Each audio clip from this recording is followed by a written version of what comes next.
Well, again, we funded Edge of Nowhere from the beginning. So this is an example of where we've gone to a developer and said, hey, would you be interested in putting a team together that will fund from the very beginning to focus on VR? Because while there isn't a big market established yet, it's coming, but while it's not here yet, this is a big risk for a number of developers to take that's hard for them to fully justify. A number of developers are doing it, which is awesome, and we love to support them too. And we have a whole publishing group to support them.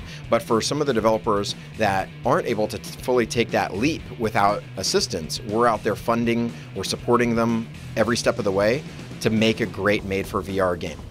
When it comes to great VR games, what are things that you're noticing? Like, people in the past have said first-person shooters are still challenging in VR, that racing games and dogfighting games work extremely well. What are you noticing from seeing early versions of different development VR games? We're seeing a number of different genres work that we didn't even expect to work. We really didn't know. Right in the very beginning of Oculus, when we launched our Kickstarter 3 years ago, we really thought it was going to be running around hallways in first person, blowing stuff up and having fun in games that we were familiar with on a 2D monitor. And as it turns out, there's a lot of different mechanics that are involved, and there are a lot of challenges that made that not necessarily the ideal experience and made other experiences a lot more compelling. And so we're starting to see this incredible collection of different games that we never expected that are really super fun to play. Lucky's Tale is a platformer where you look down as kind of God's eye third-person view, and actually the world does move. And I'm one of the most sensitive in the company, and I didn't expect that to actually work. In fact, when we sat down and talked to Playful, and it's another group that we really helped fund right from the beginning, we talked about what would be the right mechanic for Lucky's Tale, and would the world move? And I was super nervous about it, saying, please don't move the world. I want to be able to play this game. I'm so excited about it, but I'm really worried about the comfort level. And I just finished one of the first set of levels for 2.5 hours straight and felt great. And I'm one of the most sensitive. So it's totally possible to unlock all these different experiences. And that was a game built around the gamepad that will ship with Oculus Rift. And we've obviously focusing on video games here at E3, but at Sundance you guys did announce, and we've seen Oculus Studios put out some content. What role do you feel they'll play in the VR space moving forward, non-interactive entertainment?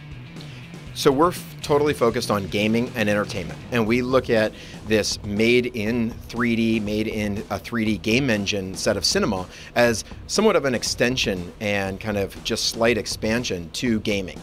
In a way, it's almost like a subset, because the game has to have all this interactivity, and that cinema experience is a lot less interactive or almost non-interactive. It's just kind of this visual experience. So we see it as a definite extension, something that we want to support right from the beginning. They're really rich, compelling experiences. We set up Oculus Story Studio, actually a first-party internal team, where instead of just funding an external team, we really brought them totally into the fold.